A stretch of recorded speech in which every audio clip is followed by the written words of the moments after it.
Okay, so hello everyone. Welcome again to the 2019 Joys Without Borders Symposium. We members of the organizing committee hope this gathering bring you all joy without borders. This is a merry gathering of Joyce scholars and friends from all over the world. However, I do have to make a brief comment. Is it okay, the sound? Okay. I do have to make a brief comment on a not that happy note. Due to health issues, some of our colleagues will not be able to join us for the symposium. Professor Argentina Rodriguez from the organizing committee, she just had surgery yesterday. She's in hospital, so we wish she recovers as soon as possible, and we will miss her here during the symposium. Unfortunately, Professor Luz Aurora Pimentel, one of our keynote speakers, won't be able to join us for the same reason, for health issues, but she was very kind and sent all her materials and her text, so I'm going to be the one in charge of reading her keynote presentation. And Professor Anne Fogarty, a member of the scientific committee from UCD in Dublin, has also been through a period of health issues, and that's the reason why she's not here today. So I'm sorry to be the bearer of those bad news, but back to good news. I would like to mention that there is a long list of people, institutions, and international organizations that we have to thank for their support to this symposium. However, the long list will be mentioned later on today, not yet. At present, it is my pleasure to mention just 2 international programs and organizations that have been incredibly generous and supportive of this conference. These are Culture Ireland and, of course, the Irish Embassy in Mexico. So we have the pleasure of welcoming Ambassador, Her Excellency Mrs. Barbara Jones, Irish Ambassador to Mexico, Dr. Sarah Callanan, Deputy Head of Mission, Mr. Stephen Gary, Second Secretary and Consul, and Bridget Dowland, Public Diplomacy Attaché. Among other friends from the embassy, but I'm just mentioning the main people who are here with us. Now, just a few words about Mrs. Barbara Jones.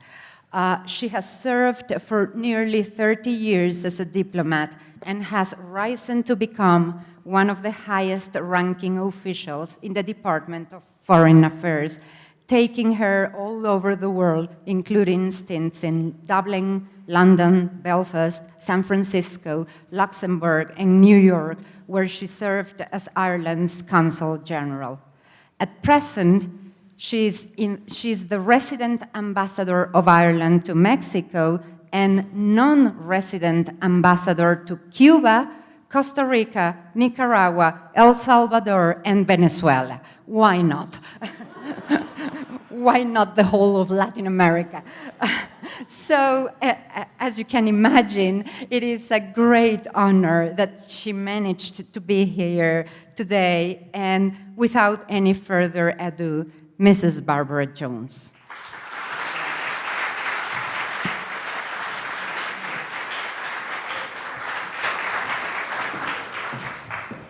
So, ladies and gentlemen, it's a great pleasure to be here this afternoon.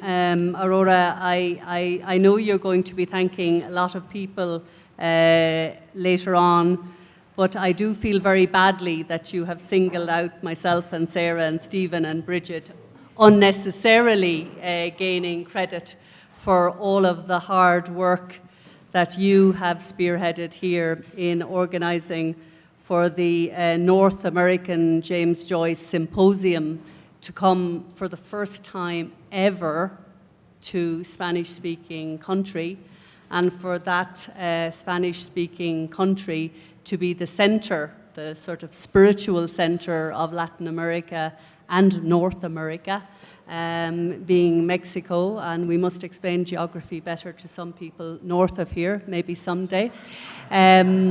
But it is a great, great honor for us to be the embassy, to be the team in the Embassy of Ireland here when this fantastic event happens, of all of the people who have dedicated their talent and brilliance to the study of Joyce, to the teaching of the significance of this amazing 20th century mind in universities throughout the world, and particularly in North America.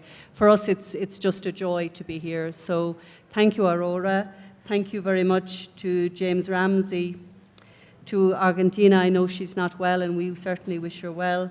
To Mario, and to, if I could just put on my glasses, Jorge Linares, the Dean of Philosophy and Literature in UNAM, Nair Anaya, the Academic Secretary of Philosophy and Literature in UNAM, Rodolfo Suarez, the Dean of UAM, and Ixnic Iruegas, the Director of Casa Universitaria del Libro, for making all of this possible. So would you join me, please, in giving the credit where credit is due to the organizing committee?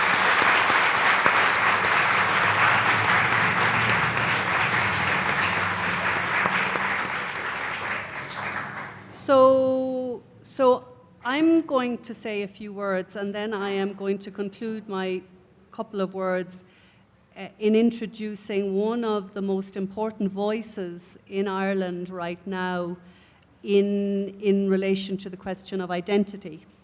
And her name is Dr. Rita Duffy, and she's a member of the Royal Society of Architects. So bear with me now, the really interesting speaker is coming after me.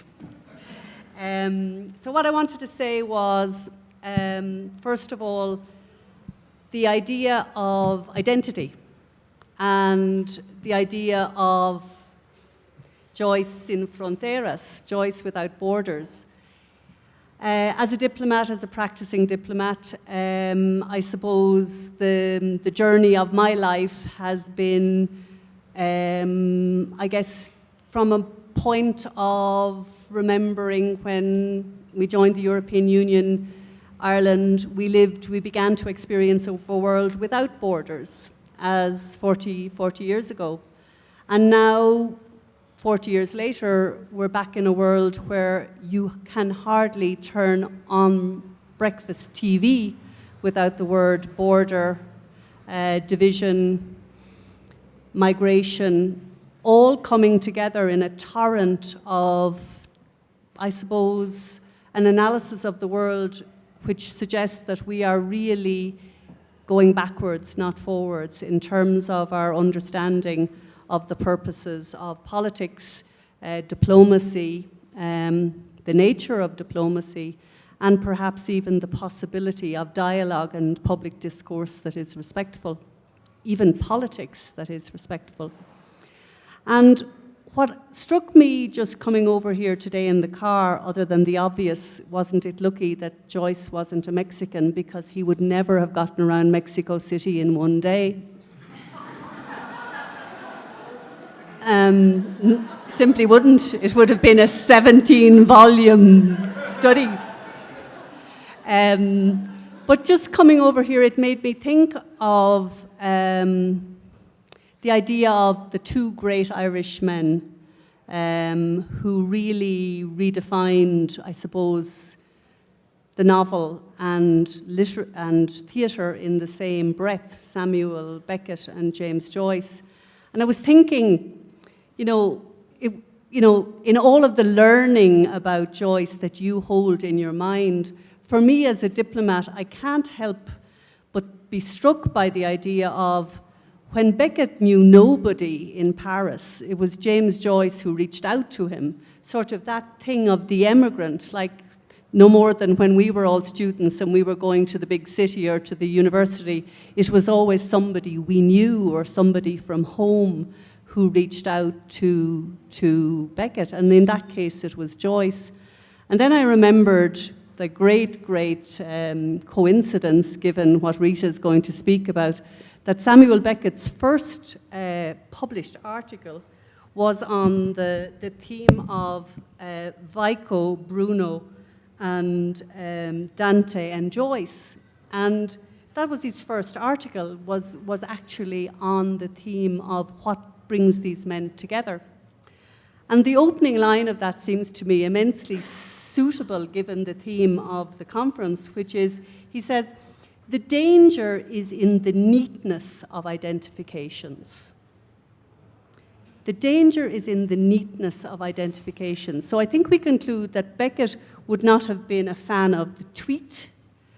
And he, in that article, goes on to, challenge us about the idea of wrapping understandings, be it in politics, in academia, in study, into neat boxes, history and philosophy.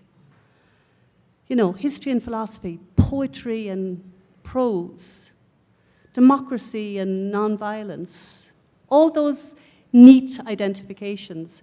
And what I think is so important about you being here right now to have a symposium about Joyce without borders is not to force Joyce, as somebody like me might be tempted to be a sort of his work or his life to be some sort of a commentary on contemporary challenges, because that wouldn't be fair to Joyce.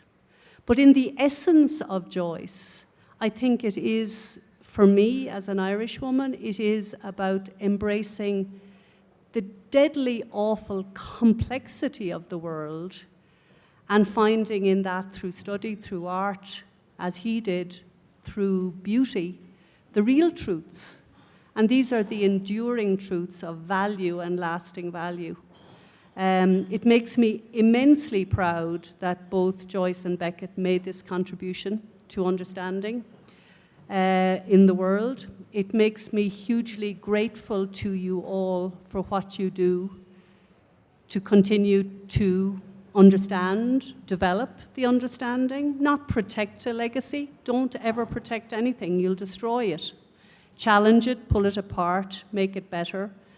And if there's anything in your deliberations today and in the coming days that touches on action in relation to politics or cultural policy or anything that you think we should reflect on as a government, please challenge us about that. I mean, we have the big anniversary of Ulysses coming up just around the corner. We have to be thinking about that. We'll need your help with that. We'll certainly, with the collaboration of Aurora and the team here, want to say something in this society at that moment when it comes for the centenary. But thank you so much for what you do, because we live in a world, as Beckett warned us, that beware the danger of the neat identifications. My favorite quote, as a person who has tried to work for peace in my own country, from the whole of Ulysses, is the following one, if my phone will now allow me to pull it up. And it's the quote in which we talk about, where Bloom talks about, he says, force, hatred, history, all that, that's not life for men and women, insult and hatred. And everybody knows that it's the very opposite of that, that life is really life. Love, says Bloom.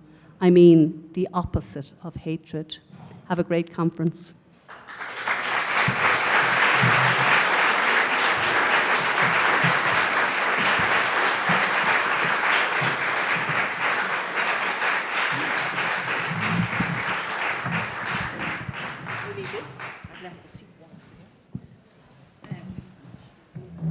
Thank you very much. It's a pleasure to be here. Thank you very much, Excellency. And I think I'll sit. I've been asked to respond to the title, Joyce Beyond Borders, which is a fascinating one. I have to admit immediately that I'm not a Joycean scholar.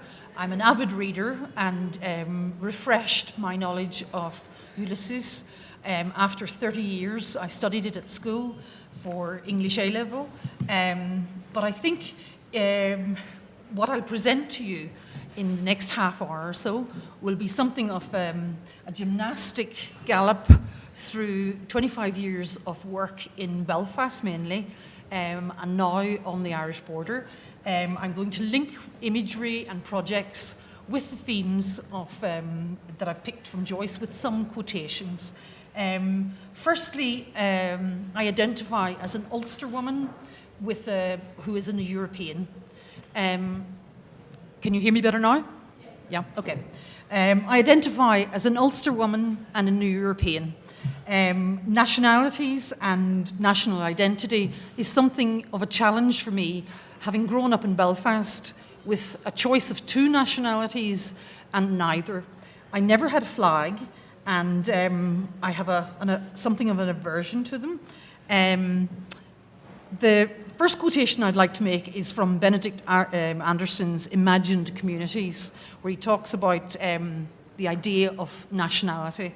And it is imagined because members of even the smallest nation will never know more of their fellow members, never meet them, nor even hear of them, yet in the minds of each lives the image of their communion.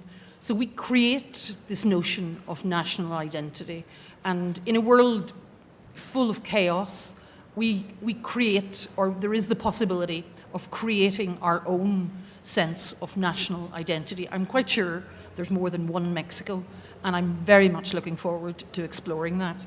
I'm very interested in the similarities and the contradictions between nations, and I see more similarities between Ireland and Mexico than contradictions. So let's get this started.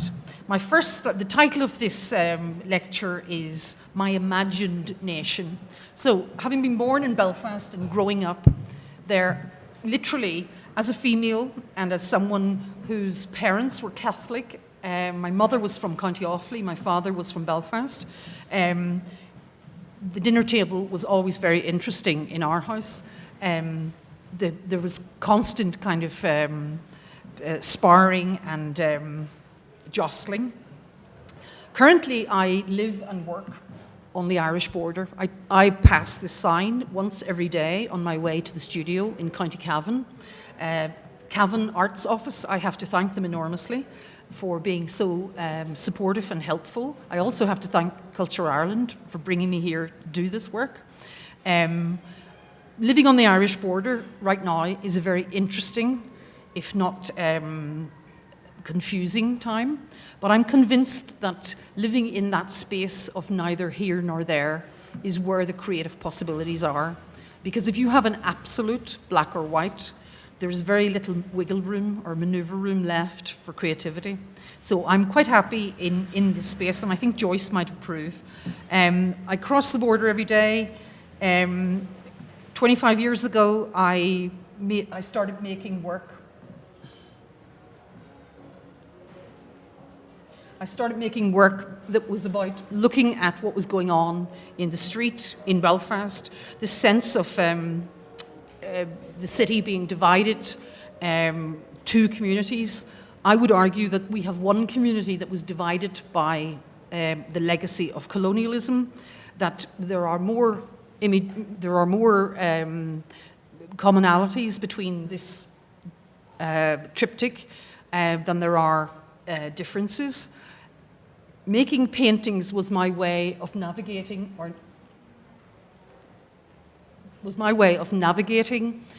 what was a very strange society. The Irish Troubles, the conflict started when I was about 12, and I truly believed I came from County Offaly until I was about that age.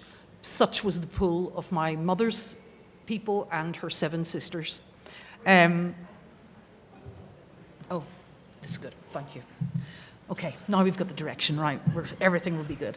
I want to quote from Ulysses, something that jumped out at me on my second reading, and it was Joyce's referring to the British Empire as the brutish empire, a compendium of beef, beer, business, battleships, Bibles, buggery, and bishops. And I thought it was quite an interesting quotation with this particular painting. This was made after a trip to Derry, the walled city in the northwest of Northern Ireland, and the place of initial plantation.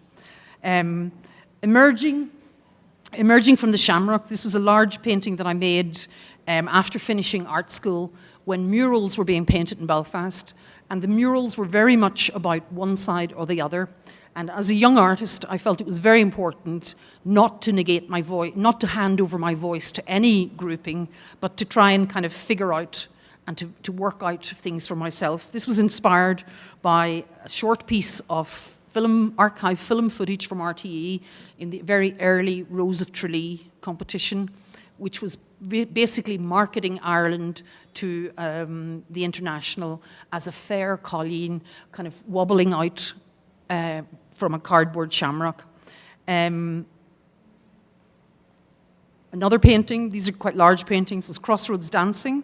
And this was a painting that was made fairly recently about the complexities of my mother and father's relationship. I was commissioned to do a project for the 2016 100th anniversary of the Rising in Dublin. And this was one of the images that I created. Padraig Pearse is there on the left, as is my mother's rural background in County Offaly. There she is doing her Irish dancing. She was an excellent Irish dancer, and her alter ego is behind her. My father is on the right, dancing her north into all things orange, rusted, and industrial. So there's a four-hand reel going on here, which kind of looks at or examines to some degree that sense of maidens dancing at the crossroads that De Valera left us after the revolution. I grew up in a very different place where these were the women. The one on the top right is one I adopted, having traveled in South America in November and December through Argentina and Chile and Brazil, looking at art in post-conflict societies. But I have another quotation for you. The women I grew up with, these were the stereotypes, these were the images that I was offered from history. I decided that I would create something, or I would find my own. I want to quote Joyce's, Leopold Bloom's pacifist musings. How can you aim guns at each other? Sometimes they go off.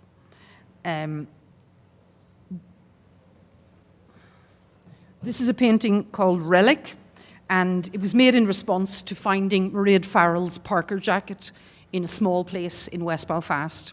And Mairead Farrell was an IRA volunteer who was killed in Gibraltar, and I couldn't decide whether I felt supportive or unsupportive towards this activity, because this is what had gone on through most of my teenage years.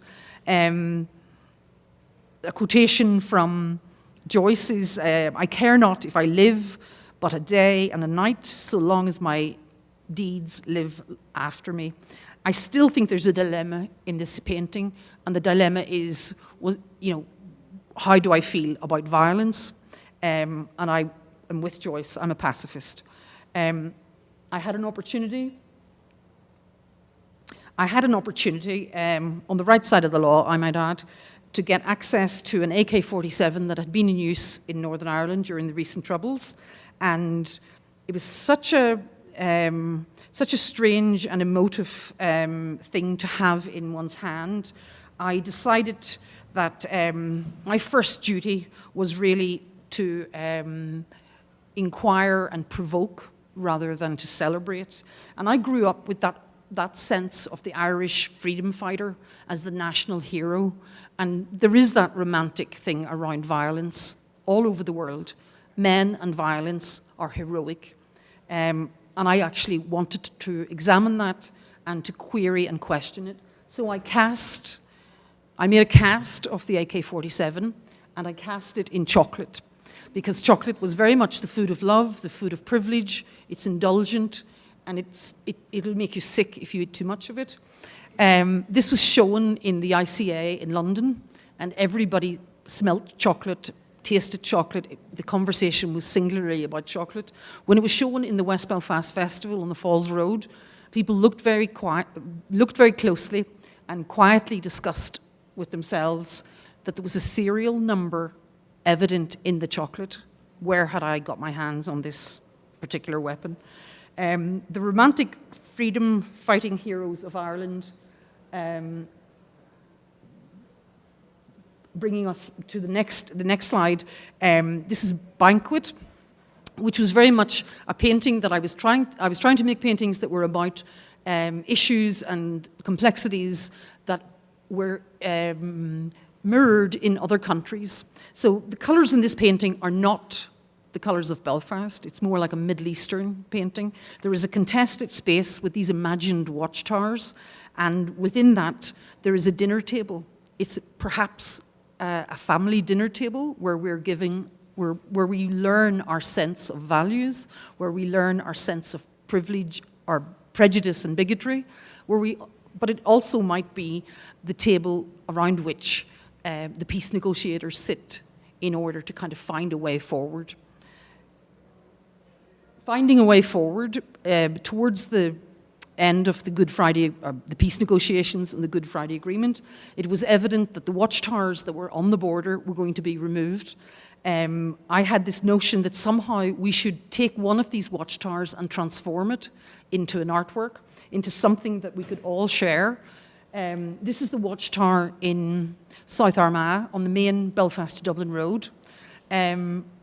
And I learned a very, very simple lesson. If you want something done, ask a military man. I basically was flown down to research this watchtower, and finally I managed to get inside the watchtower. Now, when I tell you that what you're looking at here is the landscape of the Cooley Mountains, where Cuchulainn, that famous Ulster warrior, this is the entrance, the geographical entrance into Ulster.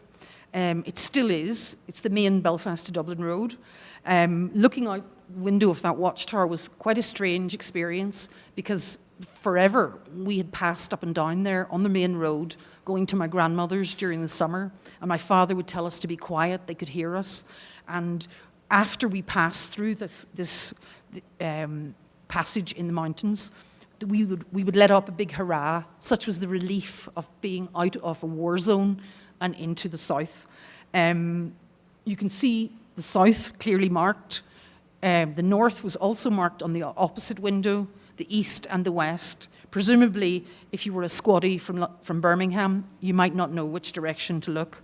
Inside, oh yes, there's another quotation from Joyce here. Joyce reacted to the cult of Cuchulainn.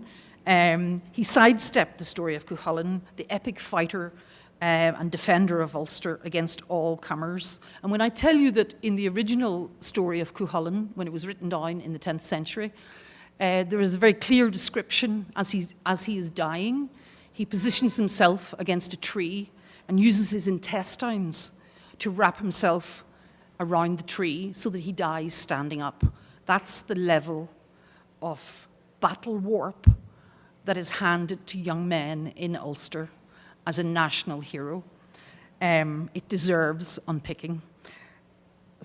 Thaw was my response to a suggestion that we rebuild the Titanic in Belfast. I love working with narratives, I love reinventing stories, and I love particularly changing the ending of epic tales and legends. And I discovered that Titanic was a word recognized by most people on the planet. It's the third most recognized word on the planet. Presumably Coca-Cola and Pepsi are the other two. But I wanted to try and kind of challenge this notion of a repetitive rebuilding of an ocean liner, and I thought it would be much more important to bring an iceberg to Belfast and have a collective experience that is about thawing out the hatred, thawing out the results of 30 years of conflict. Dante describes the deepest descent into hell is to be held in ice unable to feel, numb. And this is what happens in the aftermath of violence.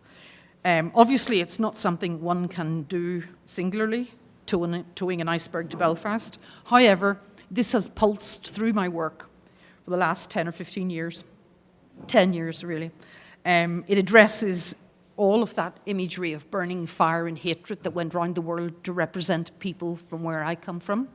And it also allows the small community in the north of Ireland to connect up to a really essential universal politic, which is that of global warming. I explored the art and work of artists in Argentina and in areas in other countries where there had been conflict, and the arts was used or implemented as a way of navigating into a more peaceful society.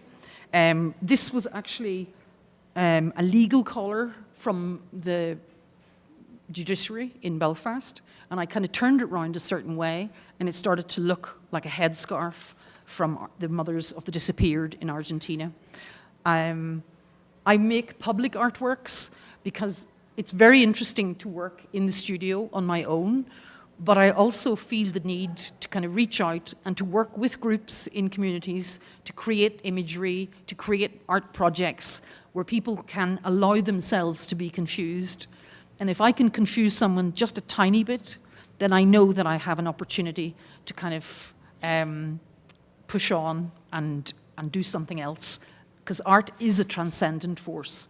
This is an image called Banquet, and it was commissioned by the Shankill Women's Centre for International Women's Day a few years ago. In the centre, the Jesus figure is a teenage mum. All of the women represent various shades, types, and descriptions of womanhood that I discovered in around the Shankill Road in Belfast. And I was very bold, and I invited some women from the south to be part of this painting, or to be part of this image. The next one, obviously that previous one was the Last Supper. Hold on. This is The Birth of Venus. This was made last year with a group of women from hardline loyalist area and a nationalist area in Armagh. And we were looking at the whole idea of beauty as something of a way of containing women. The activity of getting women together to make art is a very interesting one, because women naturally sit and chat. Divisions only appear when you provoke or dig, and quite often it's easier to work with women and to have them come together. Although I do have a plan to work with paramilitaries from Belfast, loyalist paramilitaries, and some Republican individuals in Cavan on a remake of Rembrandt's Night Watch. I'm still having some difficulty persuading the paramilitary men from Belfast, but we'll get there. Again, working with women, I was commissioned to make a project in Derry called the Shirt Factory. We set up a shirt factory in an old shirt factory. This is an image from William Street in Derry, and this was the location of that famous image of Bloody Sunday, where Father Daly is waving a bloodied handkerchief in front of a group of men carrying the body of Jackie Duddy. Simply putting overnight, under cover of darkness, 300 shirts on washing lines, celebrated the women's work in Derry, where they worked in the shirt factories and they went home and worked at home. And there isn't a single monument, sculpture, plaque, or anything to those women who literally built that city. Laundry was an essential part of that. I just wanted to show you a drawing that I make drawings all the time as I think my way through things. This is a very large drawing, and it's about linen and subterfuge.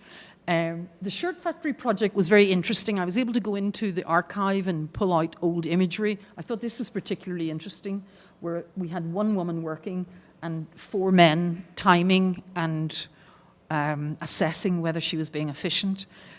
Obviously, all of this labour went east, and there are no longer shirt factories in Derry. However, there was a time in Derry where the shirt factories were massively important, and as part of the shirt factory project, I employed 6 women who could sew, whose mothers, grandmothers, aunts, and relatives all worked in the shirt factories, and they became part of the project. We had a working factory that made things. Here we have the civil rights cushions that I designed from the original poster advertising a civil rights march in Derry and recycling the front of a man's shirt. Here we have Ivan Cooper, who was the manager of one of the shirt factories, and he was also one of the pivotal members of the civil rights movement in Derry. He reckoned that the civil rights movement in Derry wouldn't have worked if it hadn't been for the support of the women in the shirt factories. The civil rights cushion met its match in the I Have a Dream cushion. That movement in the north of Ireland was massively inspired by the civil rights movement in America. And I began to make products, small, ordinary, identifiable things. And this is a good opportunity to quote from Joyce again, where he contended that the ordinary was the proper domain of the artist, arguing that sensationalism and heroics could safely be left to journalists. And I decided that we needed a jar of bee special honey, because bee specials were a kind of a private, well, they were a part of the police force of Northern Ireland, but they were in reserve, so they were brought in when needed. They were more heavily armed than the normal police, and they were, I think it's fair to say that they were disliked intensely by the nationalist community. And in order to kind of change that, to take the sour taste of history from our mouths, I thought it was kind of interesting to put this labelling on a jar of honey. And quite a few friends told me, you can't do that. They were hated. They were murderers. You can't make light of this. And I'm not making light of it. I'm making art of it. And I'm using a jar of honey to literally release us from the bitterness of history. From that came the Thaw Cabinet, and I'm kind of linking this back into the Iceberg project. But basically, I call this the Thaw Cabinet, and it was I started to look at water, to look at beans, marmalade, all sorts of very ordinary, mundane, everyday things, and I was using them as a vehicle to carry or to create artworks out of these very ordinary, familiar things. Then I got a very interesting commission from the government in Dublin for the 2016 celebrations, which was a phenomenal event. It was really interesting the way the arts were employed. I was so impressed with how the Arts Council and the government supported, and we basically had a free rein to do what we will. I set up camp in an old former tenement house in Upper Great George's Street, 13 North Great George's Street, which then the location was very important because that was where most of the fighting had taken place during the rebellion. The project was inspired by Thomas Clarke, the patriot, who had a newsagent shop in Dublin just before the rebellion. And in the back, out the front, they were selling cigars and newspapers and such, and in the back, they were printing all sorts of subversive pamphlets and generally advocating a rebellion. This historical fact coincided with a memory that I had as a teenager, as a 13-year-old, coming home from school one January evening to discover that the Co-op shop, our local grocery store, 3 doors down from our house in St. Ives Gardens, had been blown up, and everything was strewn all over the street. And it was a very bizarre, surreal experience. And it was only afterwards that I even realized that it was in the back of my head when I was making this project. So I created all sorts of small, humor-tuned, because I think humor is a very powerful human resource. I don't think we use it half enough in politics or diplomacy. I think humor is a very clever way of putting people at ease, and then basically creating laughter, because we laugh at things that make us nervous, we laugh at things that we don't understand, and we laugh at ironic things. This speaks for itself. It's boot polish. And the Black and Tans were the initial troops that were sent to Ireland after the rebellion. I employed what I would argue is the real army of Ireland, which is the Irish Countrywomen's Association. If you want to get something done, they're an incredibly efficient group. They made jams and knitted everything I asked with good humour and peace. We also created a whole range of tea towels. This was our most popular. We had 3 editions made of this, which I think in terms of doing some sort of a survey is very interesting. It's called the Unite Ireland Sewing Kit. And basically, you're being encouraged to cut out the island of Ireland, to sew very carefully, watching yourself as you go along the border, and basically to stand back and look at your product and to know that you have peacefully united the island. Pasta sauce, Padraig Pearse pasta sauce. Padraig Pearse obviously had such a kind of idealised version or vision of Ireland that I thought it deserved unpicking. On the right-hand side, we have Michael Hatton's Patriot Gargle, which is a mixture of mouthwash and poteen. And the image on it is a small cottage with a wind-up mechanism that's supposed to play a tune, but the one I have is broken and it just clicks like a clock ominously. So I use that as the image.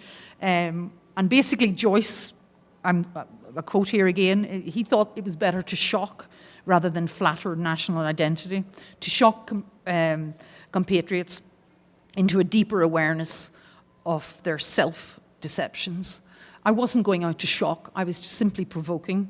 And I thought very, very long and hard about the various levels of humour and accessibility, because I wanted this art to be democratic. I wanted people to actually go into the shop, to experience it as a strange commercial environment. And I liked the exchange, the idea of what we value, what we're prepared to pay for, and what's possible in terms of transaction.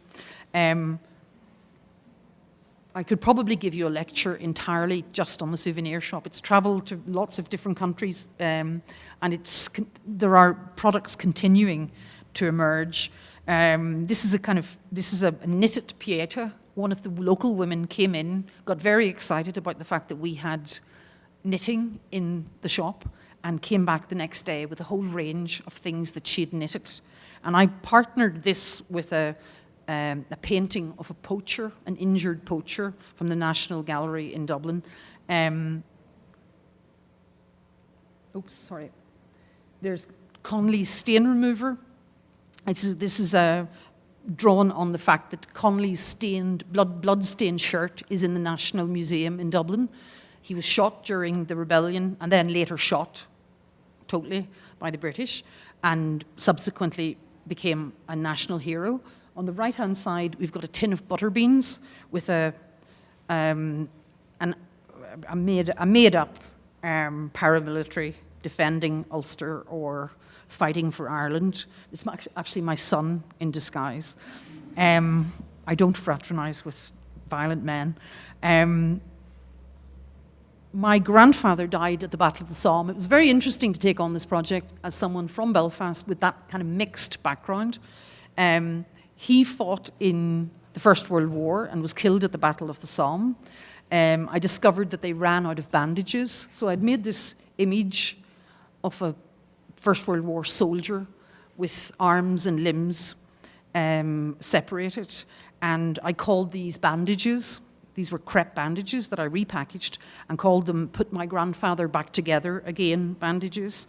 And there he is on the label of the Somme sticking plasters. And they're literally an envelope full of Band-Aids which is kind of darkly humorous, but I think it's really important that we don't accept or don't kind of completely swallow the idea of heroicism. And Joyce, in a letter, writes, do you think the search, heroics, he writes, do you think the search for heroics damn vulgar?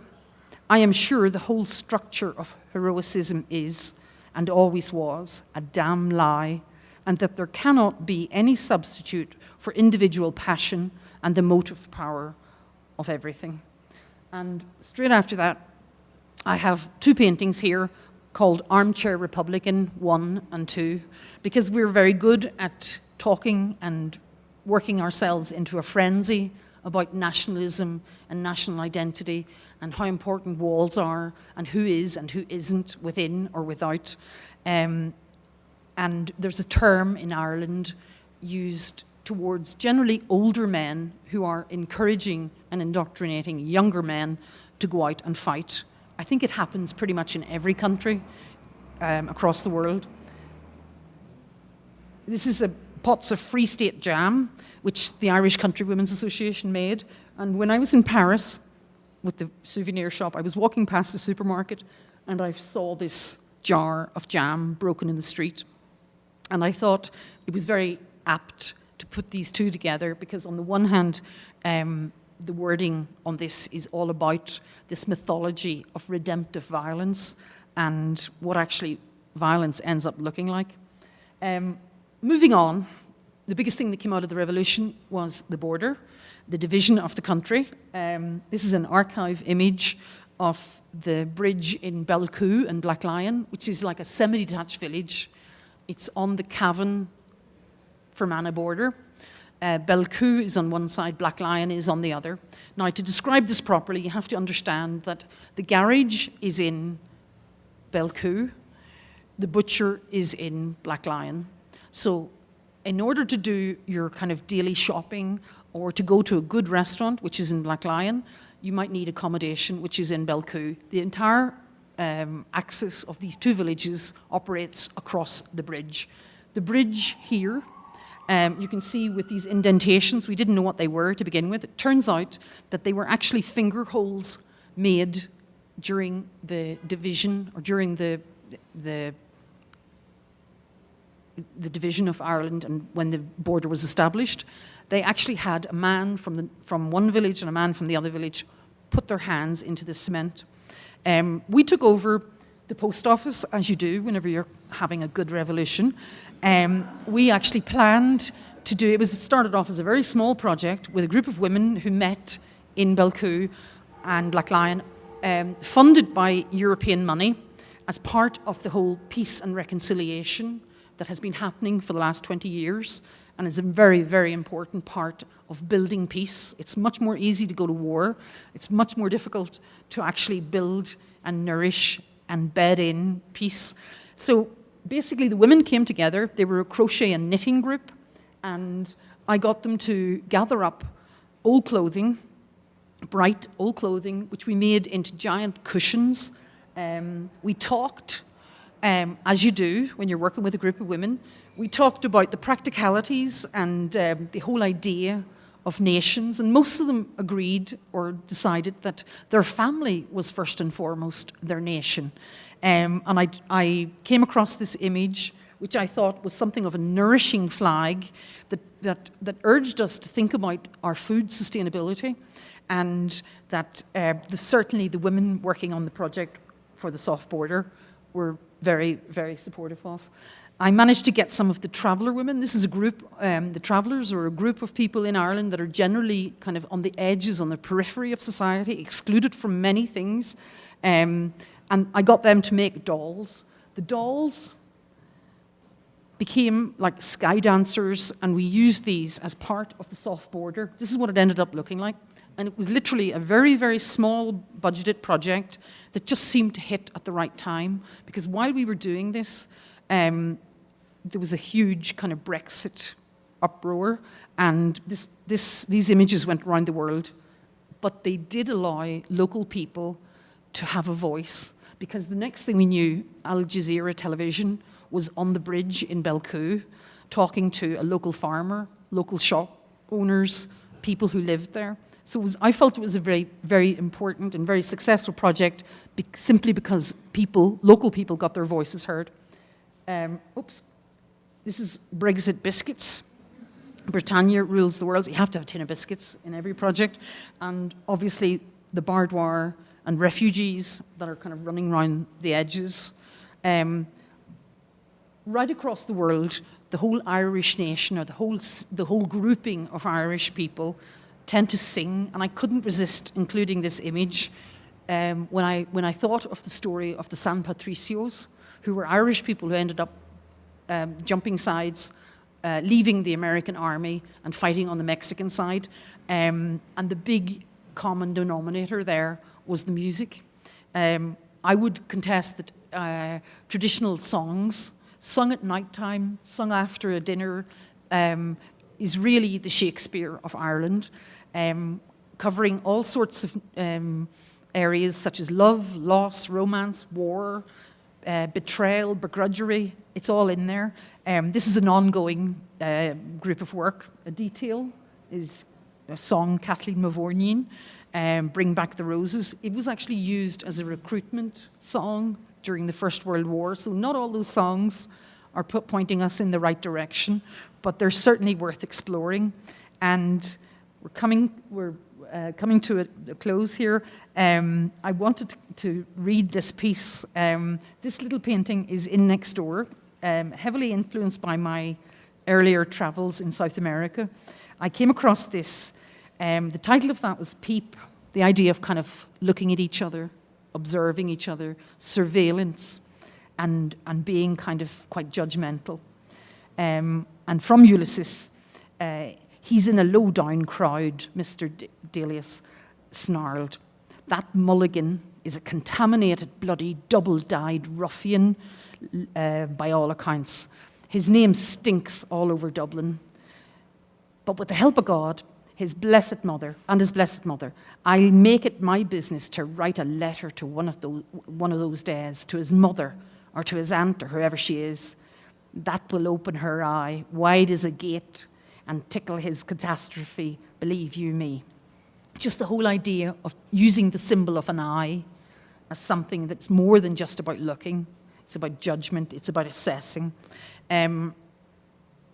This parallel universe living room spray, we created this as a kind of comment on comfortable middle-class living, where you might scent a room with a couple of squirts of this.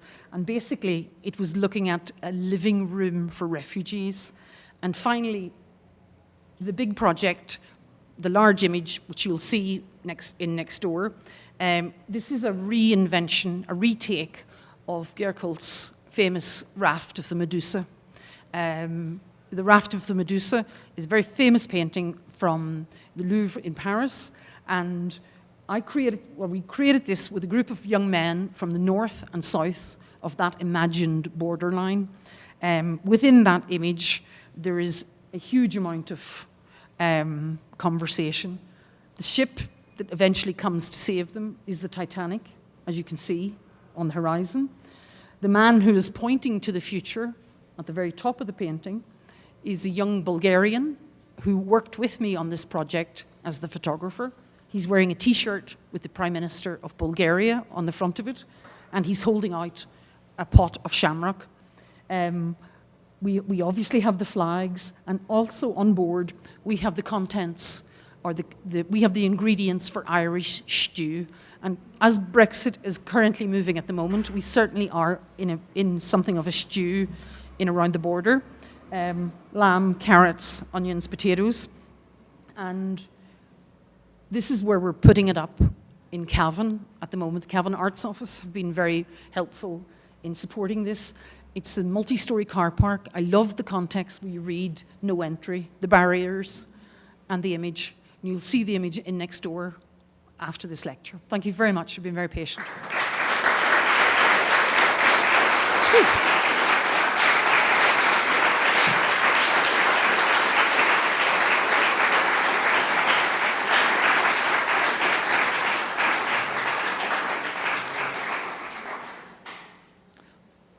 So I think we have a few moments. I think we have a few minutes for questions.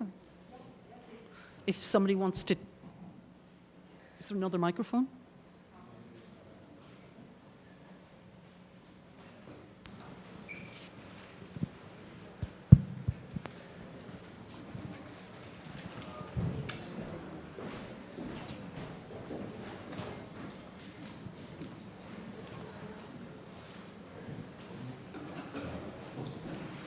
So, I'm happy to answer any questions. We've got a few minutes.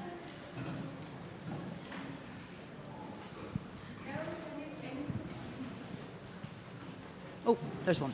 Can you tell us more about the Mairead Farrell parka?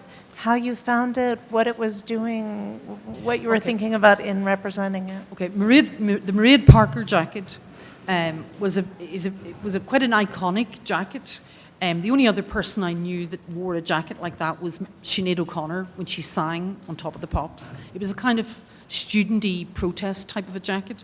And I was in West Belfast and I went into Conway Mill and there was a small, they were trying to put together a small museum for the women in Armagh Women's Prison, and that jacket was the jacket that Mairead Farrell had worn while she was in Armagh Women's Prison, and it was hanging on the wall in a kind of a plastic dry cleaning sheet. And I asked, what was this? Because it was strange, the nature of the exhibit. And in very reverential terms, I was told that it was very special. It was Mairead Farrell's jacket. And that idea of the clothing or the remnants left behind after death is something that really interests me. It's a deeply kind of Christian Catholic thing.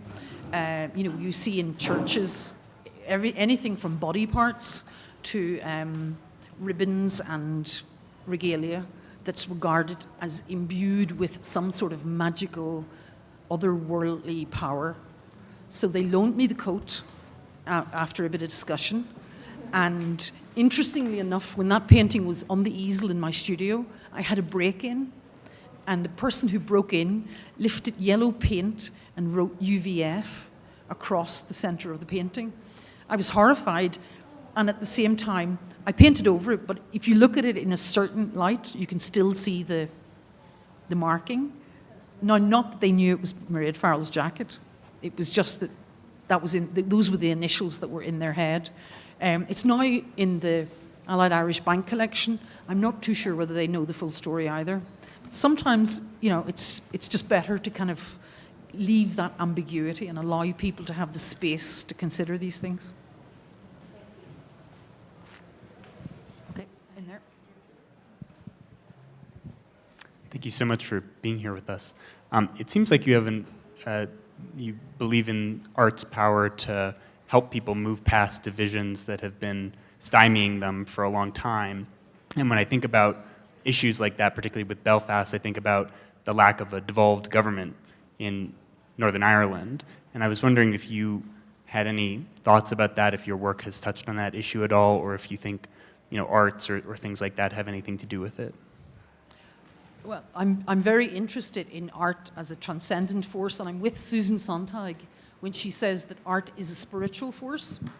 And I've worked as an artist for 30 years, and I speak as an artist. I'm not a politician. I'm interested in politics, and I think in some ways everything is political or could be considered political.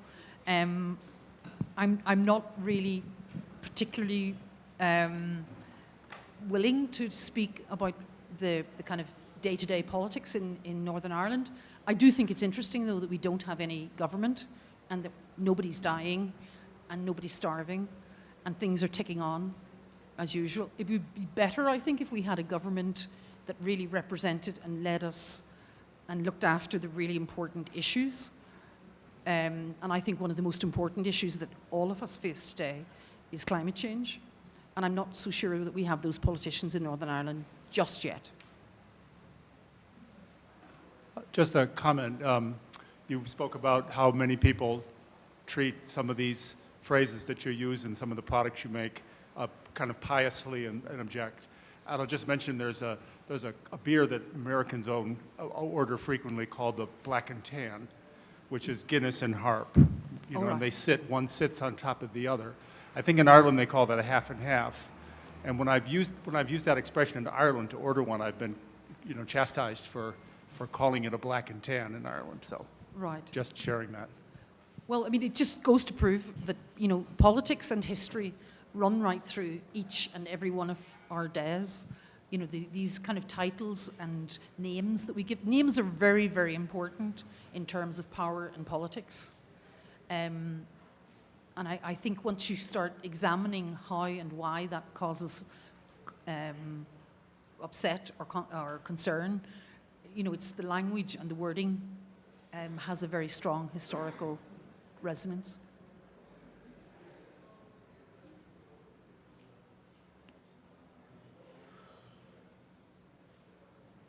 Okay, I think that's all the questions answered. Thank you very much.